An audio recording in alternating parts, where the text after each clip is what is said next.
Leader کسی کو leader بناتا ہے تو اس کی پہلے ہی اس کے پیچھے سے ہوا نکال دیتا ہے. ایک لیڈر دوسرے لیڈر کے خلاف ہو جاتا ہے. کوئی لیڈر اگر کسی چمچے کو زیادہ دن پالتا ہے تو اس کا دشمن ہو جاتا ہے. کوئی کسی کی صحبت میں رہتا ہے دنیاوی انسان کی تو وہ اس کو نقصان پہنچا سکتا ہے. لیکن سرکار کا نام ایک ہے رافع الدرجات، درجوں کو بلند فرمانے والا. آپ دیکھیے کہ اگر آپ درود پڑھ رہے ہیں آپ کا درجہ بلند ہو رہا ہے، کلمہ پڑھ رہے ہیں آپ کا مقام بلند ہوتا ہے، اگر آپ نماز پڑھتے ہیں آپ کا درجہ بلند ہوتا ہے. نعرہ تکبیر، نعرہ رسالہ، نعرہ رسالہ. میدان خصوصی حضرت علامہ مولانا محمد شاہ نواز منگل خطیب بنگال زندہ باد.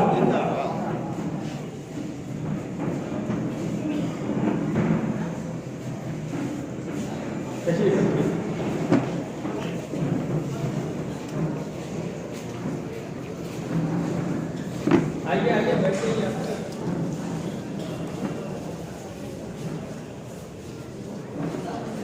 انشاءاللہ مولانا کی تقریر جلدی ہی شروع ہوگی.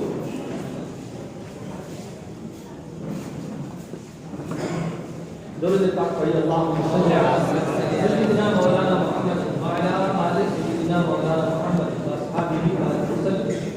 صلاۃ و سلام علیک یا سیدی یا حبیبی یا رسول اللہ. میں اس کہہ رہا تھا کہ اللہ کے حبیب صلی اللہ علیہ وسلم کا انعام ہے رافع الدرجات، درجوں کو بلند فرمانے والا. کیسے بلند ہوتے ہیں ہم کو خود اندازہ نہیں ہے کہ اگر ہم حضور کی ہدایات پہ چلتے ہیں تو ہمارا درجہ بلند ہو جاتا ہے. کتنا بلند ہوتا ہے آپ کو معلوم ہے؟ حضور پاک صلی اللہ علیہ وسلم فرماتے ہیں کہ اگر ایک متقی مسلمان کسی محلے میں رہتا ہے، ایک اچھا پکا سچا سنی صحیح العقیدہ مسلمان کسی محلے میں رہتا ہے تو اس کے رائٹ سائڈ کے 100 گھر، لیفٹ کے 100 گھر، اس کے گھر کے سامنے کے 100 گھر، اس کے گھر کے پیچھے کے 100 گھر، سب پر اللہ تعالیٰ کی رحمت اترتی ہے. سبحان اللہ، سبحان اللہ. اس کے متقی پرہیزگار مسلمان کی تعریف ہو رہی ہے.